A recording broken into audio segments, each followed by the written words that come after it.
Hi everyone, welcome to this channel. Here I will give all the chemistry honors topic step by step. So today I will discuss about kinetic theory of gases, and it is the topic of your first semester chemistry honors. So let's start. So first we have to know about postulates of kinetic theory of gases. So there are total 6 postulates. So first, a gas is composed of minute particles which may be identified as molecules.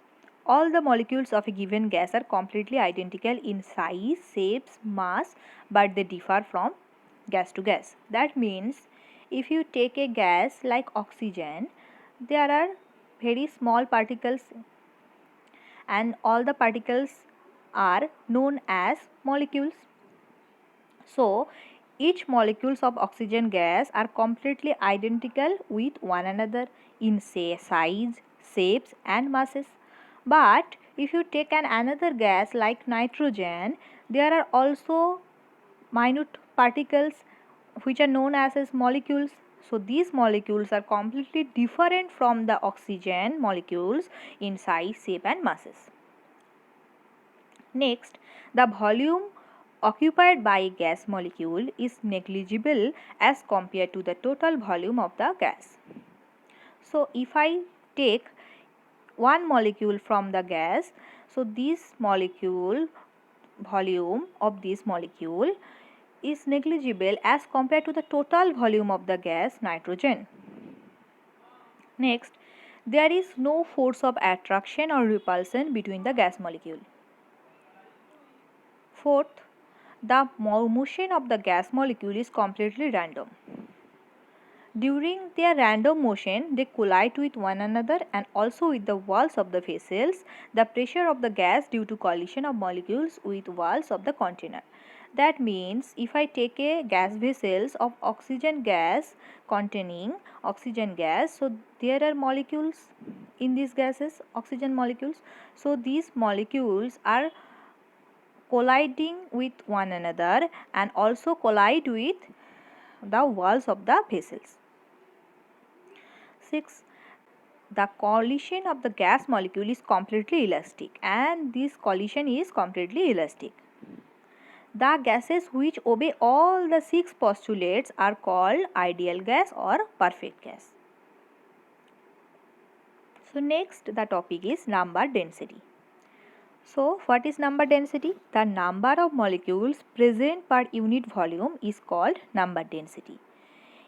If V liter of gas contains n number of molecules, then n star equals to n by V. So number density is denoted by n star. According to the ideal gas equation, we all know that PV equals to nRT and n is equals to n by Na. If we put the value of n in this equation, then we get PV equals to n by NaRT. So n star equals to n by V, that is equals to NaP by RT. So this particularly equation is important for mathematical purpose. Next, mass density. What is mass density? The amount of gas present per unit volume is called mass density. If W gram of gas occupies a volume of V liter, then rho is equals to W by V, where rho is known as, by rho is denoted as mass density. According to the ideal gas equation, we know PV equals to nRT. If we put the value of n as W by M in that equation, we will get PV equals to W by MRT. Next, if we put the value of W by V in this rho value, if we get MP by RT. And this equation is also important for mathematical purpose. Next, we have to learn about concept of pressure, and this is very important. So first, consider a rectangular box of length L and cross-sectional area A. in this rectangular box there is a particle of mass m who travels with a velocity of u1 in x direction. So first we consider only one direction, that means we consider 1d. So the collision is being completely elastic, that we know from the postulates. So the molecule after striking the wall G with velocity u1 returns with exactly the same velocity but opposite in direction. So when the particles travels with velocity u1 collide with the wall G, it also came back from exactly the same location but in opposite direction. So the molecules or the particle travels total distance L plus L, that is total distance is equal to 2L. So next, the force exerts on the wall of whole collection of gas molecule is equals to summation of I equals to 1 to n Fi. We all know that force equals to mass into acceleration, and acceleration we can write acceleration as dv by dt. If we take m in the differential value, then we can write it also as dmv by dt, and mv is known as the momentum, that is equals to p. So dp by dt is equals to f, where dp by dt or f is known as change in the momentum of the wall per unit time. Next, for the particle, the momentum before collision is equals to mu1, and after the collision the momentum is equals to minus mu1. So change in the momentum of the molecule is equals to minus 2 mu1, and from the conservation of momentum we know that change in momentum of wall plus change in momentum of the molecule is equals to 0. That means change in momentum of the wall is equals to plus 2 mu1. That means P is equals to plus 2 mu1. If we put the value of P in the previous equation, F equals to dp dt, dp by dt, then we get F equals to 2me1. In place of P we can write 2me1, but 12 by u1 from where we get it?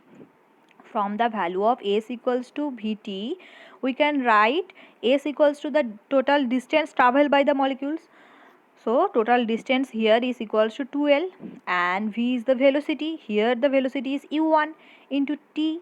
So we can write t equals to 2L by u1. From there we can tell if I equals to mu1 square by L. So in this particular equation, F is equals to summation of I1 into n Fi. If we put the value of Fi in this value, so then we can get m by L summation of I equals to 1 to n u1 square. We can u1 square we can write it as u1 square plus u2 square plus u3 square to n square. For simplicity we can multiply these by n and we can divide it by n also. So then we can say it as ml by L into u square average. So therefore what is the value of the pressure? We all know that pressure is equals to force by cross sectional area. Now if we put the value of A from here, so then we can get A into Nm by Al into average velocity square. So cross sectional area and into L, we can write these as volume. If we put the volume part in the previous left hand side, then we can write it as PV equals to Nm u square for one dimensional motion. If we consider for three-dimensional motion, the velocity vector is related to the square component by c square equals to u square plus v square plus w square, where u, v and w is the velocity in x, y and z direction respectively. So we can write these as also in this way. Next, as the motion of the gas molecule is completely random, so in all direction the average velocity will be equals to each other. So we can write this equation in that u square average is equals to 1/3 of c square. So the equation of in one dimensional motion in this u square, we can write this u square as 1/3 c square. So this is the this is the concept of the pressure or the equation of the pressure in for the three-dimensional motion. Thank you so much. In the next class, you will learn about Maxwell-Boltzmann distribution.